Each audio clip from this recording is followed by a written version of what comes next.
Nothing. Nothing. It's just what you used. It's a process. I would call this an aquatine plate. Gotcha. Okay, so Xerox toner is all around us. It's cheap and easy. Let's not. And it's a really awesome acid resist. So you can, anytime you're looking for an acid resist in a different form, you can kind of, mix this in. So what we're going to do today is we're going to print ink that's magged, quote unquote magged, with Xerox toner powder. Don't breathe it. It's a powder and it's carbon based. Anything that's carbon based is partially, or carbonized is partially carcinogenic. Burnt toast is partially carcinogenic. This is similar to that. And it's also, anytime you have a powder, it's an inhalant issue. So this is a accumulation of Xerox toner that we've gotten from the Xerox machine down the hall whenever it runs out of toner. Take the residue out of the cartridge that's in it, and it lasts a long time. And so I'm going to look at my pile of ink. Like 1/3 of the ink mass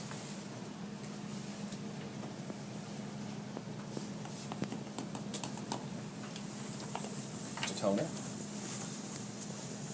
What kind of ink are you using?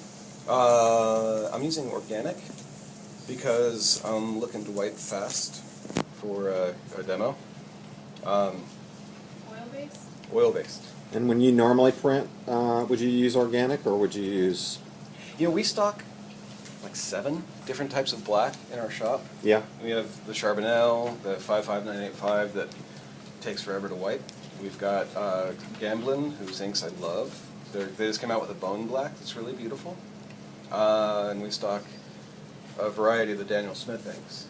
And especially when you start getting into photo reviewer, because your plate is not a drawing, lightening it up, usually you try different inks. So I found that in like Vine Black and Organic Black, it's got a very coarse pigment and a very kind of not very sticky oil, so it makes a high contrast ink.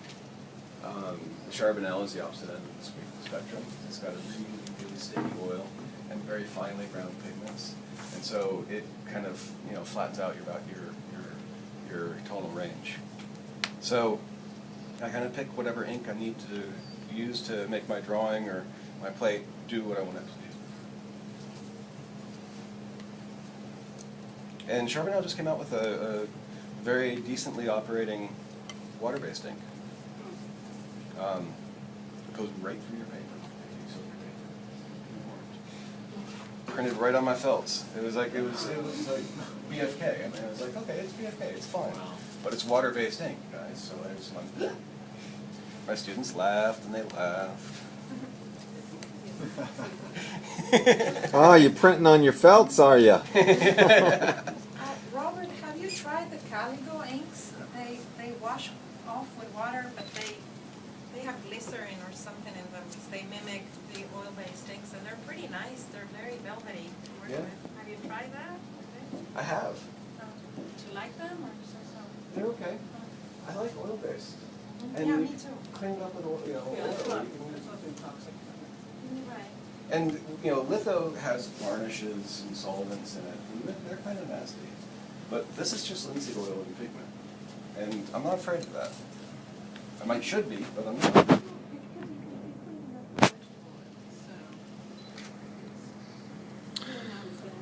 Why you say you should be? I don't know. There's a lot of critical things you should be very careful of. And I always give my very diligent safety lecture to my students, and then they catch me without my eye I goggles think on the or only something. questionable ingredient in all these things, they have an incredible, infinite little amount of lead acetate, but it's less than what women use for hair dye, so it's nothing. It's like 0.0999, something like that. Yeah. It's nothing. I do this funny. A lot of people use an ink chip for this. Partly because it's shallow, so it doesn't really make that difference. If I had a nice deep line etching here, I'd be using an ink chip too. But With a brayer, you can actually get away with really nice thin layer. Printmakers are funny people. I've had like long arguments about whether or not to use a brayer or an inkjet. So, what are you rolling up? Which plate is that? This is the key plate, so this is going to be the image. Can I ask everybody, do you guys clean your brayers with vegetable oil or vegetable oil just sucks it in there? Doesn't work. Have you had any trouble with the new speedball sprayers? Yes. One. Somehow the rubber keeps getting sticky. They last about 6 months to a year, and then it's Yeah. just like, yeah.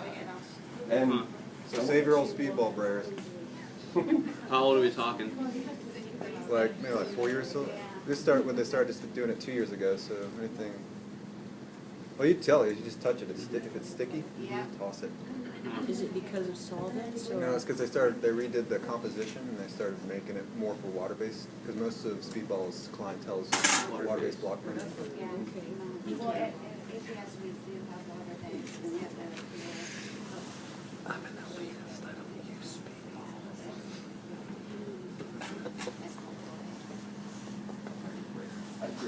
Yeah, I need one.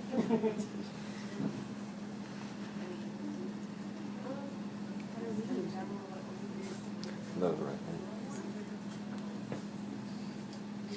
there. Intermediate brayers. Something a little better. I think Valerie did 3 years ago. We have, like My students, please take note of how he's using this tarlatan. don't make the ink slick. It'll scratch somebody else's plate. You must love your And I never showed you this, but take note. You learned something I today. did already. So I learned photogravure in a summer workshop at Crown Point.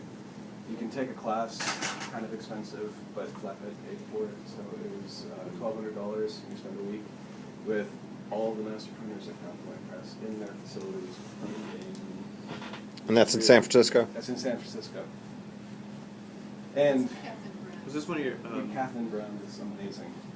Was this one of your post-baccalaureate classes? No, this is after grad school. You know, this is absolutely not a diss on any of my graduate or undergraduate teachers. But I learned 90% of what I know about etching at Flatbed. Because, you know, suddenly it wasn't me sort of wandering through an aquatint and, oh, I guess that's okay. It was me with an artist who wanted a 50% gray there. And it had to be a 50% gray. And so I had to kind of learn and go back and systematize what I was doing with everything that all the materials I was handling, so that when an artist wanted something, I could deliver.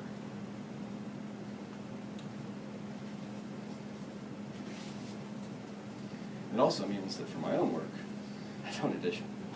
It's all monotype now, mostly monotype. So does that mean you charge more for the print Yeah. if it's just one? We tend to. Or a variable edition in that case, you know. You gotta have sort of a release somewhere.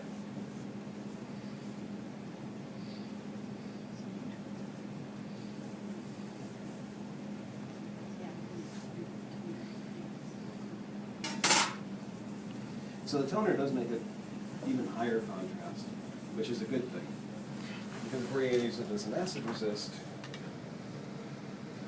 we're not going to want any plate tone. In this process, like a smoke like this on the outside edge will resist the acid when it transfers to the blank plate, which is a good thing if you want it to be. With just that little bit of plate tone, it resists the acid. I didn't see, how much toner did you put in? 1/3 of the mass. Okay. And are you using a fairly soft tint, or are you trying The to organic stick black with? is stiff to begin with and really high contrast, and so it's even more so Okay, because it's. because of the toner. It's like adding mag to the ink.